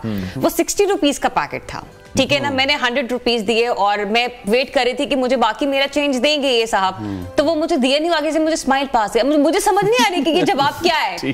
मैं फिर खड़ी हुई हूँ, तो वो आप ये जानना चाह रही हैं कि मुझे 40 रुपए अंडर आ रहा है या नहीं आ रहा है, और ये जो ओवर प्राइस्ड होती है, देखिए मैं तो अफोर्ड कर सकती हूँ, लेकिन कुछ पैसेंजर्स ऐसे हैं जो हार्डली किराया भी अफोर्ड कर पाते हैं, पर उसके साथ उन लोगों को अगर कभी भूख लग जाए, कुछ खाने पीने का बंदोदस्त हो, तो वहां पर उनको एक एक चीज इतनी महंगी पड़ेगी तो बड़ा प्रॉब्लम होगा। मैं फॉलो कर गया हूं, जिसके इसमें एक मैकेनिज्म है, लाइक वो जो जगह है, जितनी भी वहां पे या जितने भी वहां पे होटल्स हैं, हम 2-3 एजेंसीज हैं जो मोटरवेज के ऊपर ऑपरेट कर रही हैं। जो मेजर हमारे स्टेक होल्डर हैं या मेजर हमारी जो सिस्टर एजेंसी है वो FWO है। FWO है वो जितने भी टोल प्लाजास हैं, जितने भी सर्विस एरियाज हैं, वहाँ पे जो रेंट के इश्यूज हैं वो NHA के साथ मिलके, NHA, FWO and motorway police, 3 agencies वहाँ पे काम करें। तो ये बेसिकली सब्जेक्ट उनके है, NHA और FWO का। ठीक है। सेकेंडली ये कि चूंकि वो प्रिविलेज्ड एरिया, तो वहाँ पे जो रेंट्स है वो बहुत हाई है, बहुत हाई है प्राइसेस, वो मल्टीप्लाई करती हैं इन कमोडिटीज की प्राइसेस को। तो आल्दो हम चेक करते हैं मुतलका एसी को लेके, वहाँ पे हमने काफी दफा चलान्स भी किए हैं और इस चीज को इंश्योर किया जी कि इनको आप जो है जो रोड यूजर्स है, कम्यूटर्स हैं, उनको मुनासिब कीमत में मिलनी चाहिए, और इसके ऊपर हम कंटिन्यूस एफर्ट कर रहे हैं। ठीक है, ठीक है। एसपी साहब, एक लास्ट क्वेश्चन है, जो ज्यादा से ज्यादा और कम से कम जो चालान है इस वक्त मोटरवे पर, वो मैं चाहूंगा आप जरूर बताएं, क्योंकि जो चालान की प्राइसेस हैं वो भी बढ़ा दी गई हैं, महंगाई पहले ही है, ठीक है, लोगों से गलतियां होती हैं और वो गलती नहीं होनी चाहिए, क्योंकि हम सबकी सेफ्टी के लिए वो रूल्स बनाए गए हैं। जी देखिए, पहली बात तो ये है कि 97 में जब ये department for the very first time हमने ऑपरेट किया, तो उस वक्त की जो फाइन्स अमाउंट थी वो लास्ट ईयर तक, यानी ये लास्ट दिसंबर जो गुजरे तब तक वो परसिस्ट की हैं। ये नेक्स्ट ईयर में चेंज हुई है। आप ये देख लें कि इस आफ्टर 16 इयर्स के बाद हमने इस चीज को रिव्यू किया है। आप इकोनॉमिक कंडीशन देखें, डिवैल्यूएशन ऑफ मनी देखें, एक इम्पैक्ट ऑफ फाइन होता है। जो फाइन होता है वो डेटरेंस क्रिएट करता है। लाइक जिसको हम 200 फाइन कर रहे हैं हेलमेट का, ही डजंट बॉदर कि यार ठीक है 200 का फाइन है, चलो ये कोई नहीं, मैं पे कर सकता हूँ। लाइक यहाँ ओवर स्पीडिंग का फाइन 750 है, ओवरलोडिंग के फाइन है, ये बड़े कम है, हाँ कम थे, उससे उस लेवल की डेटरेंस क्रिएट, बड़े अरसे से ये हम कोशिश कर रहे थे कि फाइन्स इनहांसमेंट हो जाए। और आपको पता है कि हमसे पहले लाहौर ट्रैफिक पुलिस ने फाइन्स को इनहांस किया, आल्दो कि ये डिपार्टमेंट भी हमारे डिपार्टमेंट के बाद ये सारा सेटअप हुआ है, तो लेकिन उन्होंने इनहांस किए, हमने तो बहुत देर बाद इनहांस किए। ओवर स्पीडिंग का वैसे क्या है अभी, क्या फाइन है अभी? तो उसमें 5000 तक भी है, 2500 से 5000 तक हम फाइन कर रहे हैं। और देखिए, जो सबसे बड़ा मेन इशू हमारे लिए है, अभी हमने जो फाइन स्टार्ट की है, देखिए जो रोड्स हमारे ये एसेट है, और एक सर्टेन कंपैक्शन के ऊपर आप इसके ऊपर गाड़ी चला सकते हैं, इंटरनेशनल स्टैंडर्ड्स है, ठीक है। लेकिन जब यहाँ पे एक गाड़ी जिसको 27 टन अलाउ हुआ है, वो 45 टन या 50 टन लेके रोड के ऊपर आएगी, और पर एक्सल जब उसके ऊपर जो वेट जो एक्सर्ट होता है रोड के ऊपर, तो डेफिनेटली रोड तो फिर डिस्टर्ब होगा, रिपल्स बनेगी, और दूसरे जो रोड यूजर्स हैं उनके लिए भी एक्सीडेंट का बाइस बनते हैं, और ठीक है, कम को भी जाने का नुकसान बनता है। तो वो ये चीजें सामने रखते हुए हमने उसके लिए फाइन्स को बढ़ाया गया, ठीक है। और over speeding is the top reason for lethal accidents, ठीक है, वो उसको हमने काउंटर करने के लिए भी फाइन्स एनहांस किए, ठीक है, ठीक है, just for the sake of security of the road users। ठीक है, बहुत शुक्रिया SP national highways and motorway police Shahbaz Alam साहब हमारे साथ इन कॉन्वर्सेशन थे। नाज़रीन, अभी बराह रास्त हम जाएंगे फैसलाबाद, जहां पर हमारी कॉरेस्पॉन्डेंट जवेरिया नज़ीर स्कूल्स के बाहर मौजूद हैं, क्योंकि स्कूल्स आज से खुल गए हैं, और अब देखना यह है कि वहां पर क्या सिचुएशन है। बिल्कुल, बच्चे आए भी हैं, क्योंकि अभी भी माँ यही कह रही होती हैं कि नहीं आज नहीं जाने देते, कल से भेजते हैं। बहुत सर्दी है, बिल्कुल। जी बिल्कुल, फैसलाबाद में भी पंजाब हुकूमत के ऐलान के बाद जो है वो आज स्कूल खुल चुके हैं। स्कूल जो हैं वो तकरीबन 9:30 बजे स्कूल्स का टाइम है, जबकि उसके बाद ऑनवर्ड जो है वो स्कूल्स ने अपना अपना टाइम जो है वो डिसाइड किया हुआ है छुट्टी का। बच्चे जो हैं वो आज तकरीबन 20 रोज़ के बाद जो है वो स्कूल्स में आए हैं। कुछ बच्चे जो हैं वो खासे खुश भी दिखाई दे रहे हैं कि आज उनके स्कूल्स ओपन हुए हैं, तो ऐसे में वो अपने दोस्तों के साथ बात करेंगे। जबकि दूसरी जानिब कुछ वालिदैन जो हैं वो तशवीश का शिकार भी हैं कि शदीद सर्दी है, ऐसे में बच्चों के लिए स्कूल आना, स्कूल्स की छुट्टियाँ जो हैं कम से कम प्राइमरी स्कूल तक उनको एक्सटेंड किया जाता, ताकि छोटे बच्चे जो हैं वो शदीद धुंध और सर्दी के मौसम में मुतासिर होते हैं। ऐसे में बच्चों को जो है वो स्कूल जाने में मजीद कुछ छुट्टियां दी जाती ताकि बच्चों को जो है वो रिलीफ मिल सकता। दूसरी जानिब जो है वो महकमा तालीम को हिदायत भी जारी की गई हैं कि जो स्कूल जो है वो खिलाफ वर्जी कर रहे हैं टाइम्स की, क्योंकि कुछ इलाकों से शिकायत आ रही हैं कि स्कूल जो हैं वो सुबह सवेरे 8 बजे 8:15 बजे जो है वो लग चुके थे। ऐसे स्कूल्स के खिलाफ जो है वो सख्त कार्रवाई का हुक्म भी दिया गया है। ना सिर्फ निजी स्कूल्स बल्कि उनके साथ साथ जो है वो गवर्नमेंट स्कूल का टाइम जो है वो आज 9:30 बजे है। स्कूल मालकान की जानिब से बच्चों को हिदायत जारी की जा रही है कि बच्चे जो हैं वो तमाम यूनिफॉर्म, खसूसी कैप्स और उसके साथ साथ जो है वो ग्लव्स। नज़ीर, आप हमें अपडेट करी थी शनिवार, मैंने ये प्रैक्टिस देखी है कि कभी भी प्राइवेट स्कूल जो है ना सरकार की बात मानते ही नहीं है, उन्होंने अपनी ही करनी होती है। आज भी कहा गया कि 9:30 बजे या 9:15 बजे के स्कूल्स का टाइम दिया गया है, लेकिन कुछ ऐसे भी प्राइवेट स्कूल्स हैं कि जिन्होंने सुबह 8 बजे ही अपनी क्लासेस जो हैं वो स्टार्ट कर दी हैं। तो ये एक गलत रवायत है कि जो कि ये लोग डाल रहे होते हैं, इसी वजह से है क्योंकि जो हमारी रेगुलेटरी अथॉरिटीज किसी भी डिपार्टमेंट की हैं वो अपना काम सही से नहीं करते हैं। यही बुनियादी वजह है कि इतनी सर्दी और बच्चों को इतना अर्ली फिर जाना पड़ रहा है। ब्रेक लेते हैं, ब्रेक के बाद आपको दोबारा ज्वाइन करें। Stay tuned in Pakistan.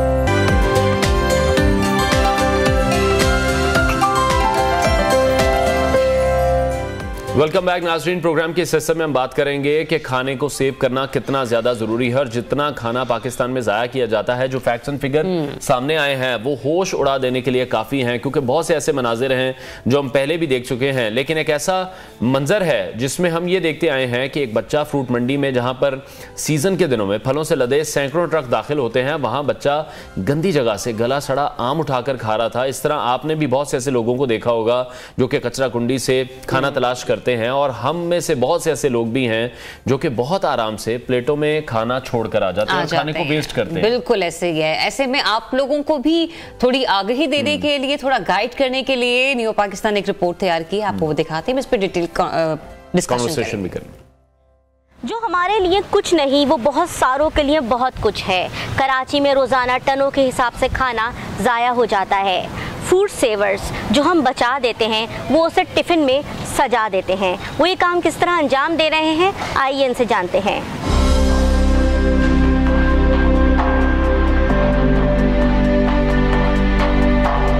दुनिया में हैं वही लोग अच्छे जो जीते हैं दूसरों के लिए। ऐसा साबित कर दिखाया फूड सेवर्स ने, जो इंसान की बुनियादी जरूरत खाना नादारों तक पहुंचा रहे हैं। हैदराबाद के बाद अब कराची में फैक्ट्रियों और रेस्टोरेंटों का शहाना लजीज साफ सुथरा खाना जाया होने से बचा रहे हैं। उबैद का कहना था, गटर या कचरा दान में खाना जाया होने से बेहतर है किसी जरूरतमंद के पेट में चला जाए। हम मुख्तलिफ दावतों में जाते थे, बुफे या कहीं और पे, तो देखते थे बहुत सारा खाना वहाँ पे लोग इतना निकाल रहे हैं जितना खा नहीं रहे और वो ज़ाया हो रहा है खाना। दूसरी जगह हम बाहर देखते थे कि बहुत से ऐसे लोग हैं जो कि खाने को तरस रहे हैं, तो हमने कहा कि क्यों ना एक ऐसा ऑर्गेनाइजेशनल सेटअप लाया जाए जो कि उस ज़ाया हुए खाने को उनके पेट तक पहुँचा दे बजाय डस्टबिन के। फूड सेवर्स में काम करने वालों का कहना था, हमारी अपनी सेविंग इसमें सिर्फ यही है कि वो खाना जो हम बचा देते हैं वो किसी भूखे के लिए बाइस मुसर्रत बन जाए। मैं एक सैलरीड पर्सन हूँ, मैं बाकी इस चीज़ से हमारी अर्निंग यही है कि जिन लोगों तक खाना पहुंचा रहे हैं उनकी जो दुआएं हैं और मुस्कुराहटें उनको देखते हैं, जब उनको खाना मिलता है वो मुस्कुराहटें और दुआएं हमारी अर्निंग है और कोई अर्निंग नहीं है। फूड सेवर्स कराची में 1.5 माह से ये काम सरंजाम दे रहे हैं। रोजाना की बुनियाद पे 100 किलो खाना हासिल कर लेते हैं। फूड सेवर कराची में 200 के करीब अफराद को खाना मुहैया कर रहा है। नवाले जो बेदिली से तोड़े और फेंके जाते हैं किसी भूखे पेट का मरहम भी हो सकते हैं। फूड सेवर्स भूखे पेट का मरहम बनते हुए बचा हुआ खाना मुफलिसों तक पहुंचा रहा है। कैमरामैन मोहम्मद जुल्फिकार के साथ सुमैया खुर्शीद, मेयो न्यूज़, कराची। तो फूड सेवर का बेड़ा उठाने वाले उबैदुर रहमान को आपने इस रिपोर्ट में तो देखा, लेकिन वो हमारे साथ इस वक्त कराची स्टूडियो से भी हमें ज्वाइन करें, उन्हें वेलकम करते हैं। बहुत शुक्रिया आपको उबैदुर रहमान हमें वक्त देने के लिए। बहुत अच्छा काम है जो माशाल्लाह आप कर रहे हैं और अल्लाह ताला आपकी इस कार्य खैर में मजीद इजाफा करे। बताइएगा कि ये ख्याल आपको कैसे आया और अब तक कितनी कामयाबी आपने समेटी, इसमें कितने लोगों को आपने अच्छा खाना खिलाकर उनका पेट भरा?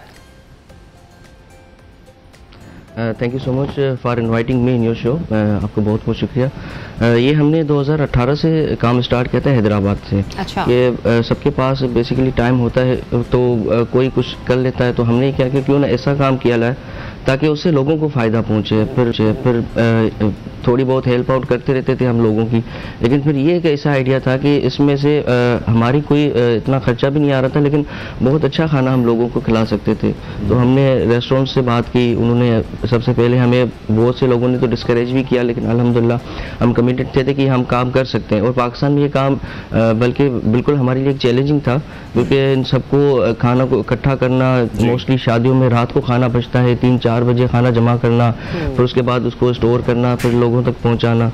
तो ये आइडिया आया कि इसको स्टार्ट करना है। और फिर अल्हम्दुलिल्लाह जैसे हमने स्टार्ट किया 2018 से, पहले 20 बंदों का खाना इकट्ठा होता था, फिर 40 हो गए, आहिस्ता आहिस्ता लोगों की सपोर्ट से। और अल्हम्दुलिल्लाह अभी हम सिर्फ हैदराबाद में फ्रीज से, हमने मुख्तलिफ रेस्टोरेंट्स पे फ्रिजेस रखे हैं। वैसे भी हमारी घरों से भी कलेक्शन होती है, अगर घरों में भी खाना बच जाता है, इवन एक बंदे का खाना भी बच जाता है, तो भी हम उसको कलेक्ट करते हैं। तो अभी अल्हम्दुलिल्लाह 700 to 800 लोगों को हम हैदराबाद में खाना दे रहे हैं। और अभी 2-3 महीने अभी हुए हैं कराची में, तो कराची में भी अभी हमने स्टार्ट किया है। तो 200 प्लस अभी अल्हम्दुलिल्लाह हम मुख्तलिफ रेस्टोरेंट से इकट्ठा कर रहे हैं, लेकिन अभी नया काम है कराची में, तो लोगों को अभी अवेयरनेस करना। तकरीबन 1000 लोगों को आप खाना खिला रहे हैं, इस खाने को बचाकर, जो कि लोगों की तरफ से जाया किया जा रहा है। इस्लाम में हम देखते हैं खुराक को जाया करने की भी सख्त ममानियत मौजूद है, लेकिन लोगों का इस तरफ से ध्यान हट गया है।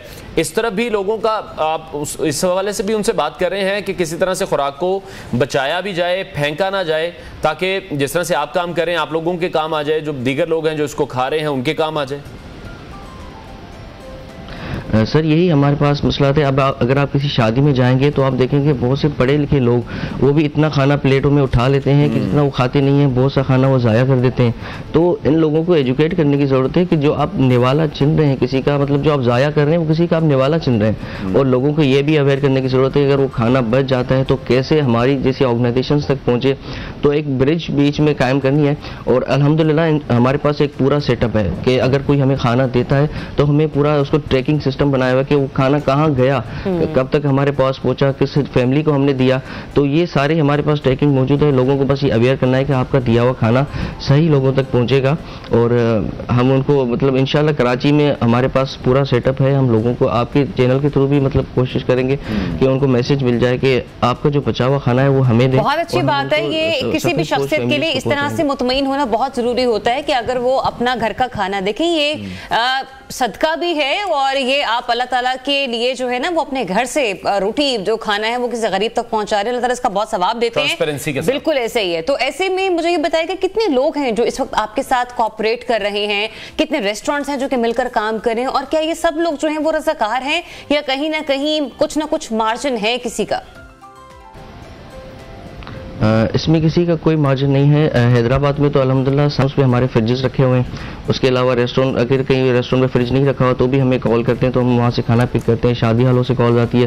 फैक्ट्रीज के किचन है, उनमें स्टाफ का जो खाना बनता है वो बहुत सारा बच जाता है। तो अगर हम हैदराबाद से 400-500 लोगों का खाना सिर्फ एक फैक्ट्री से उठा रहे हैं, तो आप कराची का आइडिया लगा सकते हैं कि कितना खाना यहाँ पे फैक्ट्रीज में बचता होगा।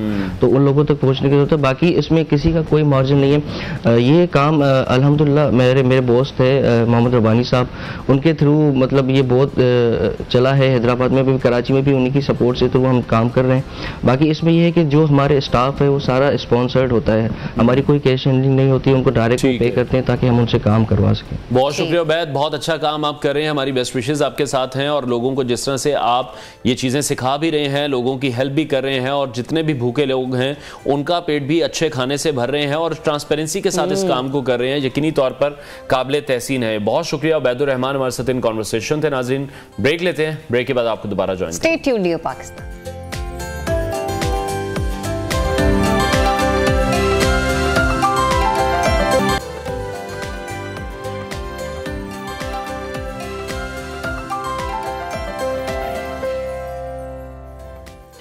Welcome back once again. तो ये जो सेगमेंट है हमारा बड़ा मीठा मीठा सा है, क्योंकि बहुत से लोगों को मीठा खाना बहुत पसंद होता है और वो चाहते हैं कि अच्छा मीठा खाएं, चाहे खाने के बाद खाएं, चाहे खाने से पहले खाएं। ख्वाहिश तो ये भी होती है कि ग्रीन टी में भी वो मीठा डालकर पी लें, लेकिन बाज़ औक़ात ये मीठा हमारे मैदे के लिए कितना नुकसानदेह साबित हो सकता है, ये सवाल उन लोगों से ही करना चाहिए जिन्हें मीठा बहुत पसंद है। तो मैं चाहती हूँ उसके नुकसान आप खुद ही पूछें। मुझे तो देखिए अभी तक कोई ऐसा जिसका नुकसान नहीं हुआ, क्योंकि मैं एक्सरसाइज बहुत ज्यादा करता हूँ। अगर मैं मीठा बहुत ज्यादा खाता हूँ फिर भी ये जस्टिफाइड नहीं है, क्योंकि आप उसको बैलेंस किसी भी सूरत में नहीं कर सकते हैं। लेकिन हम में से मेरे जैसे बहुत से ज्यादा लोग ऐसे हैं जो कि खाने के बाद मीठा खाना जिन्हें बहुत ज्यादा पसंद होता है। अगर हम कोई भी इवेंट देख लें, शादी ब्याह देख लें, कोई भी सेरेमनी देख लें, तो उसमें खाने के बाद मीठा खाना एक बड़ी आम सी बात है। और आजकल हमारे घरों के रूटीन में भी ये ऐड हो गया है, क्योंकि सर्दियां हैं, लोग गाजर का हलवा बड़े शौक से खा रहे होते हैं और रात को जाते साथ ही कहते हैं कि आज गाजर का हलवा बनेगा, ये लेकर जाएंगे। दूध जलेबियां देखें ना, अब आप ऐसी चीज़ों के नाम लेंगे। हमारे प्रोड्यूसर साहब हमें बता रहे हैं कि दूध जलेबियों का बड़ा मौसम है। तो इसी तमाम सूरत हाल पर हम बात करेंगे। हमें ज्वाइन किया है माहिर अमराज़ जिगर और मैदा डॉक्टर खान साहिबा ने। उनसे डायरेक्टली पूछते हैं कि खाने के बाद और स्पेशली रात के खाने के बाद मीठा खाना चाहिए, नहीं खाना चाहिए, या कितना खाना चाहिए। डॉक्टर साहिबा बहुत शुक्रिया आपके वक्त के लिए। तो आप ही ये क्लियर कर दें, क्योंकि आप ही एक्सपर्ट हैं इस हवाले से कि जब हम वो मीठा खा रहे हैं खाने के बाद, तो फिर वो हमारे स्टमक के साथ कर क्या रहा है। अस्सलाम वालेकुम। पहले तो thank you so much for inviting me. Question आपका बहुत अच्छा है और इसको हम वैसे इग्नोर कर देते हैं, नॉर्मल रूटीन में ही ले लेते हैं कि जी मीठा खाना हर किसी को पसंद है और हम ले लेते हैं। अगर आप इसको मुनासिब मिकदार में लें और प्रॉपर टाइम पे लें तो फिर तो ठीक है। अदरवाइज ये रात के खाने के बाद जो है ना, ये स्पेशली इसका बहुत ज़्यादा नुकसान है। ठीक है। नॉर्मली हमें इतना पता नहीं चलता, हम कहते हैं कि जी हमने सारा दिन नहीं कुछ खाया तो हम रात को मीठा खा लें, लेकिन उसका आपको उल्टा नुकसान हो रहा होता है। फर्स्ट ऑफ ऑल मैं डाइजेस्टिव सिस्टम के हवाले से बात करूँगी। उसमें ये कि आप खा लेते हैं एक सर्टेन लेवल तक, जब आपकी शुगर चली जाती है उसमें ये होता है कि आपका मैदे की मूवमेंट जो है वो स्लो हो जाती है। उससे ये होता है कि आपका खाना आगे नहीं जाता, मैदे में पड़ा रहता है। उसके बाद आपका मेटाबॉलिज्म वैसे ही रात के वक्त स्लो हो जाता है। ठीक है। उसके भी 3-4 कॉजेज़ हैं। एक तो नॉर्मली हमें अल्लाह ताला की तरफ से ही रिदम ऐसा बना हुआ, उसे सर्कैडियन रिदम कहते हैं। असर से मगरिब के बाद आपका मेटाबॉलिज्म स्लो हो जाता है। ठीक है। दूसरा ये होता है कि शुगर से डायरेक्टली भी आपका मेटाबॉलिज्म स्लो हो जाता है। उससे ये होता है कि खाना आपके मैदे में पड़ा रहता है, आपके एसिड उसको डाइजेस्ट करने के लिए वो आते जाते हैं, आपके एसिड ऊपर चढ़ता है, आपको सीने में जलन, मुंह में सुबह उठ के कड़वा पानी, खट्टा पानी। उससे ये होता है कि अक्सर लोग शिकायत करते हैं कि मेरा गला ख़राब रहता है, दांतों का प्रॉब्लम हो जाता है। एक तो डायरेक्टली भी शुगर आपके दांतों को ख़राब कर देती है, रात के वक्त आप स्पेशली लेंगे। और दूसरा ये कि आप लेकिन डॉक्टर साहब, जब आपने कहा ना रात में शुगर का इस्तेमाल आपके दांतों को खराब कर देता है, यही वजह है कि बच्चों के दांतों में बहुत कीड़े लगते हैं, क्योंकि रात को बच्चे मीठा दूध पिए बगैर सोते नहीं हैं। अम्मियां ये करती हैं कि ब्रश करवा के बिल्कुल सोते वक्त फीडर दे देती हैं, वो मीठा ब्रश भी नहीं करवाती, जो कि सख्त बुरी बात है। बुरी बात है, बिल्कुल ऐसे ही। हाँ, वो बच्चों का होता है कि आजकल तो वैसे ही सर्दी इतनी है, ठंडा पानी से भी हाथ बचा रहे होते हैं कि बस ऐसे ही जो है ना वो दूध पिला के सुला दिया, तो वो बड़ा रोल होता है बच्चों की ओबेसिटी वगैरह में। दूसरा ये थोड़ा नीचे आ जाए, अगर आप ज़्यादा मीठा खाते हैं तो हमारी जो गट होती है वो एक सर्टेन, गट मीन्स के मतलब हमारी जो आंत होती है वो एक सर्टेन लेवल तक, एक लिमिट तक एब्जॉर्ब कर सकती है शुगर को। अगर वो बाकी की जो शुगर होती है वो आपकी आंत में ही पड़ी रहती है, उससे ये होता है कि जो बैक्टीरियाज होते हैं नॉर्मल होते हैं या जो फूड के साथ जाते हैं वो उसको फर्मेंट करते हैं या अपने अकॉर्डिंगली उसको डाइजेस्ट करते हैं और वो गैसेस प्रोड्यूस करते हैं। तो पेशेंट कंप्लेन करते हैं कि मैं सुबह उठाऊं या आधी रात के वक्त मेरे पेट में बहुत दर्द होती है, या सुबह उठ के बहुत पेट दर्द के साथ उनको मोशन आ जाता है। ये एक उसका साइड इफेक्ट है। तीसरा ये कि जितनी जो एक्स्ट्रा शुगर होती है आपकी बॉडी की, एक लिमिट तक ही आप यूज़ कर सकते हैं ना। रात के वक्त तो आपने यूज़ नहीं करनी, उसके बाद जब आपने रात का खाना खा लिया, आप घर में ही होते हैं, टीवी देख लिया और उसके बाद सो गए, तो वो तो डाइजेस्ट ही नहीं होनी, यूज़ ही नहीं होनी। तो आपको रात के वक्त जो है वो बहुत ध्यान रखना पड़ता है कि आप एक्स्ट्रा शुगर मीठी के तौर पर तो बिल्कुल ना लें। अच्छा, उसमें ये होता है कि आपने शुगर ले ली, एक्स्ट्रा जो शुगर होती है वो क्या होता है कि कन्वर्ट हो जाती है फैट में, फैट के साथ आगे वो उसका, तो ये जो फैट में कन्वर्ट होने वाली है, जैसे हम लोग रात को अक्सर आउटिंग पर जाते हैं, मेहमानों का, जैसे बच्चों की छुट्टियां थी, अक्सर कजन्स वगैरह भी आपके घर आ जाते हैं, आओ सोसाइटी का चक्कर लगा कर आ जाते हैं, या कोई गाड़ी पे निकल पड़ा, क्या होता है जलेबियां, हाँ, गाजर के हलवे हैं, बिल्कुल। और इसके अलावा चाय कॉफी वगैरह एक लाजमी हम लवाजमात में से, गर्मियों में हम देख लेते हैं आइसक्रीम है, लेमन सोडा है, यानी कि किसी सीजन को माफ नहीं करते हैं। तो वो वो फिर कितना वो बेसिकली आपका लाइफस्टाइल आ जाता है। हमारी जो आधी बीमारी होती है ना, मरीज एक तकलीफ के साथ आया है, उसका 50% जो होता है आप लाइफस्टाइल मॉडिफिकेशन करवाते हैं, 50% आपकी मेडिकेशन होती है। और जब एक्यूट फेज से या तकलीफ से मरीज निकल जाता है, उसके बाद सिर्फ लाइफस्टाइल मॉडिफिकेशन पे हम पेशेंट को डालते हैं। तो ये आपकी अपनी बनाई हुई है, ये अल्लाह ताला ने नहीं लिखा हुआ कि रात के वक्त आपने जो है वो मीठा लेके सोना है या खाने के बाद लेना है। लेकिन कुछ लोग इसको ये इस बात से भी जोड़ते हैं ना कि मीठा खाने के बाद खाना वो सुन्नत है, तो लेकिन नबी ने ये भी फरमाया कि इत्तेदाल के साथ खाना है आपने। एग्जैक्टली। अच्छा, सुन्नत इस सेंस में है कि आप जो स्नैक्स जैसे आपके बनाए होते हैं, एक होता है सुबह मॉर्निंग का स्नैक होता है जो कि नाश्ते के बाद आपने लेना होता है, एक आफ्टरनून का होता है, एक रात का होता है, ठीक है। आप अपना मीठा उस टाइम ले सकते हैं। दूसरी बात ये कि अगर आप रात को बहुत आपको डिज़ायर है तो आप खाने से पहले ले लें। उसका नुकसान क्या, उसका फ़ायदा होता है। उससे ये होता है कि आपके डाइजेस्टिव जूसेस पहले ही बन जाते हैं, वो आपने जो खाना खाया होता है उसको हेल्प करते हैं डाइजेस्ट में, जो आपने खाना अपना खाया है उसके लिए हेल्पफुल होते हैं। ठीक है। अच्छा, सोशल मीडिया पर हम देख रहे थे काफ़ी अरसे से तस्वीर वायरल हो रही थी कि रोमन्स जो हैं वो फलों के अलावा कोई मीठा नहीं खाते थे। तो फिर जब इतने सालों बाद भी जो उनकी ममीज़ दरियाफ्त हुई, उनके दांत ये कहा जाता कि उस दौर में भी ठीक थे क्योंकि वो कोई आर्टिफिशियल मीठा नहीं खाते थे, फ्रूट से सिर्फ मीठा लेते थे। हाँ, ये बड़ी इंटरेस्टिंग आपकी भी मैंने भी देखा था। ये अगर आप नेचुरल लेते हैं ना तो वो उनमें वो ऐसा मीठा होता है, फ्रुक्टोज होता है, वो ज़्यादा एब्जॉर्ब नहीं होता आपके अंदर, ठीक है, और उनमें कम मिकदार होती है कैलोरीज की, तो वो दांतों पे या सारे आपके डाइजेस्टिव जो कॉम्प्लिकेशंस होती हैं वो उससे कम होते हैं। अच्छा, मैंने एक चीज़ महसूस की है, अपने तो पर्सनल एक्सपीरियंस है मेरा, लेकिन आप मुझे गाइड करेंगे हम सब लोगों को, कि ज़्यादा मीठा खा लेने से आप में थोड़ी सी सुस्ती आ जाती है, ऐसा होता है? ऐसा बिल्कुल होता है। आप जब मीठा खा लेते हैं ना, जो बहुत ज़्यादा शौकीन होते हैं, जिन्हें होता है कि डिज़ायर होती है कि मैंने खाना ही है मीठा, उसके बाद ये होता है कि उन्हें एक हमारे अंदर कुछ ऐसे मादे रिलीज होते हैं जैसे एंडोर्फिन्स कहते हैं, डोपामिन कहते हैं, आपको एक सेंस ऑफ प्लेयर आता है, आपको सेटिस्फेक्शन आता है कि मैंने खा लिया, मेरी एनर्जी बूस्ट हो गई है। वो उस टाइम ये होता है कि आपकी इंसुलिन रिलीज होती है, वो आपको ये एनर्जी दे देती है। लेकिन with the passage of time, middle of the night, वो ये होता है कि वो आप में रेस्टलेसनेस कॉज कर देती है, आपकी टांगों में दर्द शुरू हो जाएगी, रात को आप बार बार करवट बदलेंगे, आपको सही नींद पूरी नहीं होगी, सुबह आप थके हुए होंगे। दूसरा एक और नुकसान मैं आपको बताना चाहूँगी, एजिंग आपकी एक्सेलरेट हो जाती है। आपके जो सेल्स होते हैं, ऑक्सीडेटिव स्ट्रेस उसको कहते हैं, आपके सेल्स मरना शुरू हो जाते हैं, बूढ़े होना शुरू हो जाते हैं, तो आपका एजिंग का प्रोसेस जो है वो एक्सेलरेट हो जाता है, ज़्यादा हो जाता है, एजिंग जल्दी आ जाती है। ठीक है डॉक्टर साहब, being specialist of liver and stomach, आप क्या फिर सजेस्ट करती हैं, कौन सी डाइट है जो हमारे लीवर के लिए, स्टमक के लिए बहुत बेहतर है, और कौन सी ऐसी डाइट है जो इनके लिए नुकसानदेह है? ठीक है, सबसे पहले तो मैं लाइफस्टाइल मॉडिफिकेशन का ही कहूँगी कि आप अपने प्रॉपर मील्स लें।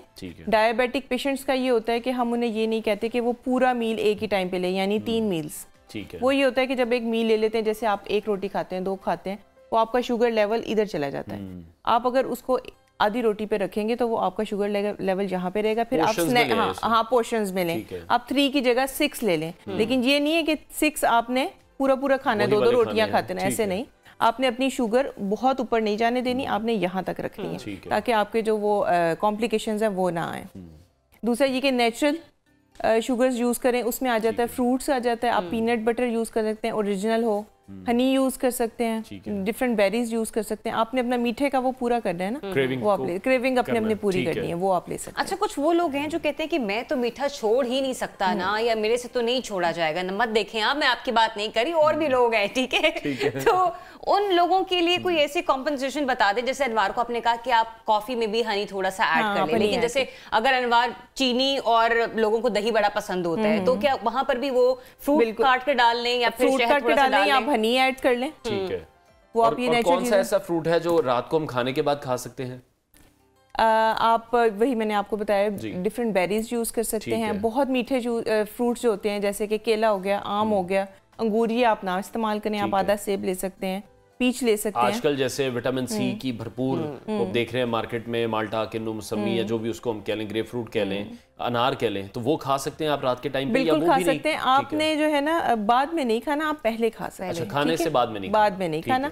और दूसरा ये कि अपने सोने और खाने के बीच में आपने 2 से 3 घंटे का वक्फा रखना है।